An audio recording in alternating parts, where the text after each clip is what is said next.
मंडई महोत्सव उद्यापन उत्सव जोगदेले मुख्यमंत्री रंगारंग कार्यक्रम मध्य विदाय नहीं नवरंगपुर जिलार सांस्कृतिक लोकमहोत्सव मंडई 2024 शेष दिन में मुख्य अतिथि भाव जोगदे मुख्यमंत्री मोहन चरण माझी और वरेण्य अतिथि भाव उपमुख्यमंत्री कनकवर्धन सिंहदेव जोगदे मंडई कार्यक्रम पर नवरंगपुर मुख्यमंत्री मोहन चरण माझी उपमुख्यमंत्री केवी सिंहदेव पुलिस आरो पड़िया स्थित हेलीपैड में पहुंचवा पर मुख्यमंत्री और उपमुख्यमंत्री को प्रशासन पक्षर गार्ड ऑफ ऑनर दिया एवं गणशिक्षा विभाग मंत्री नित्यानंद गंड नवरंगपुर सांसद बलभद्र माझी नवरंगपुर विधायक गौरीशंकर माझी बहु बीजेपी नेता फूलतड़ा दे स्वागत जणाइथिले।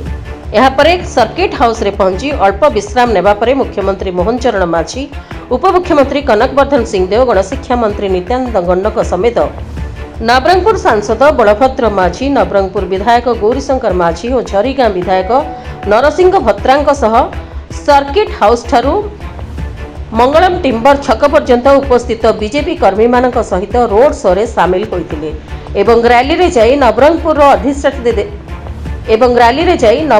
अधिष्ठात्री देवी मां भंडार घरणी को आशीर्वाद भिक्षा करथिले।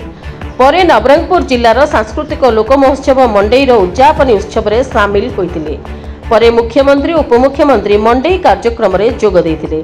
तेबे सांस्कृतिक कार्यक्रम आरंभ पूर्वरु मंचरे भाषण समय राजनीतिक सभा पलटि जाइथिला। मंडई मंचरे उपस्थित शासक विरोधी विधायक सांसदों मध्य आरोप प्रत्यारोप देखा मिलता। डाबुगार बीजेडी विधायक मुख्यमंत्री निकट में नवरंगपुर जिलार विकास पर जिला भित्तिक नियुक्ति सह डीपीसी चेयरमैन एसडीसीसी गठन भली अनेक दाबी करी मुख्यमंत्री को घेरवा चेष्टा करथिले, जहाकू मंचरे उपस्थित थिबा बीजेपी लोकसभा सांसद बलभद्र माझी काउंटर अटैक करिथिबा देखिबाकू मिलिथिला। अपर पक्षरे मुख्यमंत्री निज वक्तव्य नवरंगपुर जिलार सामग्रिक उन्नति पई प्रतिश्रुति देवा सह जिलार गुरुत्वपूर्ण दाबी जिला भित्तिक नियुक्ति नहीं मुह खोली यह पूरण पई विभाग को निर्देश देथिबा कहिसंती। ओडिशार उन्नति प्रति प्रधानमंत्री गुरुत्व देवा सह डीजी सम्मेलन करी निजे 3 दिन उपस्थित रही ओडिशार विकास पई आलोचना करिथिबा कहिसंती। नवरंगपुर माटी ऐतिहासिक माटी शहीद को श्रद्धांजलि ज्ञापन करिसंती। नवरंगपुर जिला प्रति तांको दुर्बलता थिबा कहिसंती।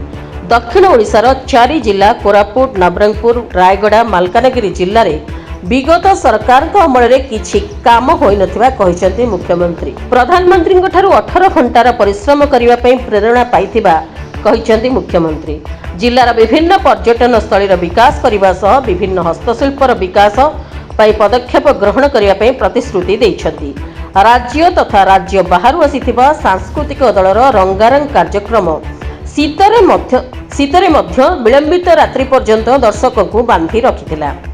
सर्किट हाउस ठारे रात्रि नवरंगपुर जिलार स्वाधीनता संग्रामी स्मृति कमिटी तरफ वरिष्ठ वकील श्री मोहम्मद सिराज जिलार विभिन्न समस्या एवं स्वाधीनता संग्रामी मानक विभिन्न समस्या को नहीं ओडिशार मान्यवर मुख्यमंत्री श्रीयुक्त मोहन चरण माझी एवं उपमुख्यमंत्री मान्यवर श्रीयुक्त कनकवर्धन सिंहदेव सहित आलोचना करथिले। सर्किट हाउस ठारे रात्रि रे नवरंगपुर जिलार स्वाधीनता संग्रामी स्मृति कमिटी तरफ वरिष्ठ वकील श्री मोहम्मद सिराज जिलार विभिन्न समस्या एवं स्वाधीनता संग्रामी मानक विभिन्न समस्या को नहीं ओडिशार मान्यवर मुख्यमंत्री श्रीयुक्त मोहन चरण माझी एवं उपमुख्यमंत्री मान्यवर श्रीयुक्त कनकवर्धन सिंहदेव सहित आलोचना करथिले एवं एथि सहित 10 दफा दाबी मध्य उपस्थापन करथिले, जेउथरे medical college, engineering college, BD college, Nabarangpur college, सरकारी घोषणा, मक्का कारखाना, नूतन शिल्प प्रतिष्ठा, उत्तम स्वास्थ्य अवस्था पर डाक्तर नियुक्ति, जिला भित्तिक नियुक्ति सह स्वाधीनता संग्रामी मानकर अनेक समस्या को नहीं दाबी जणाइथिले। नवरंगपुर जिल्लारू दुर्गांक रिपोर्ट, पीएस न्यूज भारत।